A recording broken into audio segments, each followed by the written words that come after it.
Bonjour, je suis Virginie Mazelier, partenaire chez MAD Talent, qui est la practice chasse de tête de MAD. Dans les MAD Talks précédents, vous avez pu écouter les partenaires du conseil s'exprimer. Aujourd'hui, je suis ravie de vous parler du recrutement des talents du luxe et plus particulièrement d'une génération. Mais pas de la génération Z ni des millennials, mais celle des 40-55 ans, la génération X, ma génération, surnommée la mal-aimée.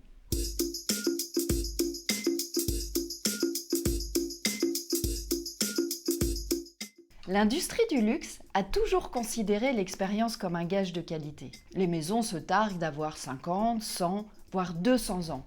On n'imagine pas un artisan confirmé de 22 ans. On aime les rites du compagnon, on préserve les métiers d'art. De même, quand il s'agit de considérer ses clients finaux, le luxe considère avec respect la génération X, souvent plus loyale que celle de ses enfants.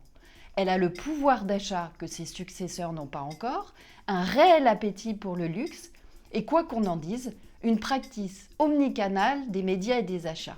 Et pourtant, quand la marque devient employeur, la posture change. La fameuse génération X, souvent qualifiée de ventre mou, est la plus mal aimée des recruteurs, surtout en comparaison des millennials ou des Gen Z, si recherchés, si prisés. Bien sûr, le luxe et la France n'ont pas le monopole de ce désamour pour les 40-55 ans. Une étude récente menée au Royaume-Uni montre que la moitié des managers ne recrutent jamais des collaborateurs qui sont leurs aînés. La réputation de la génération X est d'être sans ambition. Et 3 points majeurs lui sont reprochés. Trop cher, pas assez digitaux et en manque d'énergie. Et pourtant, 55% des fondateurs de start-up sont des talents de plus de 45 ans. Ça ne les empêche pas de se mettre en risque, d'avoir des idées et l'énergie nécessaire pour créer et développer.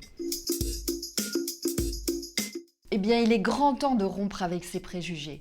Non seulement les différences de rémunération sont souvent bien moins importantes qu'on ne le pense, mais nombreux sont les managers issus de cette génération capables de définir et de conduire une stratégie digitale.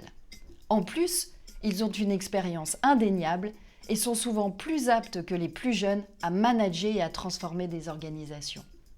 Quant à l'énergie, le drive, le leadership, il s'agit plus souvent d'un état d'esprit que d'une question d'âge, non ?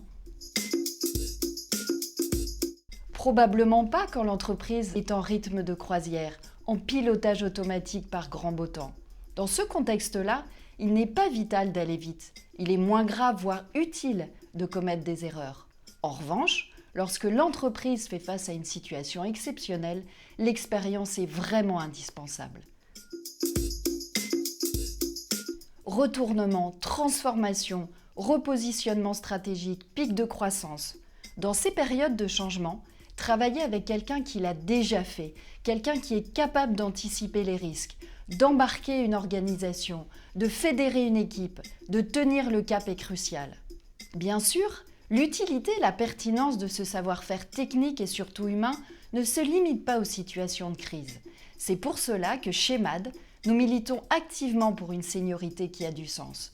Elle s'exprime bien sûr au quotidien dans notre approche de chasseur de tête, mais également dans notre practice de management de transition. Le recours ponctuel à des managers experts est une belle opportunité, surtout à l'heure de l'incertitude. Ils ont une mission précise à accomplir, une liberté de parole et un libre arbitre qui peuvent être très précieux, pas d'agenda politique et une légitimité indéniable. Nous côtoyons tous les jours chez MAD des talents et des experts passionnants et inspirants. Nos clients chinois les valorisent, alors commençons par en faire profiter nos maisons.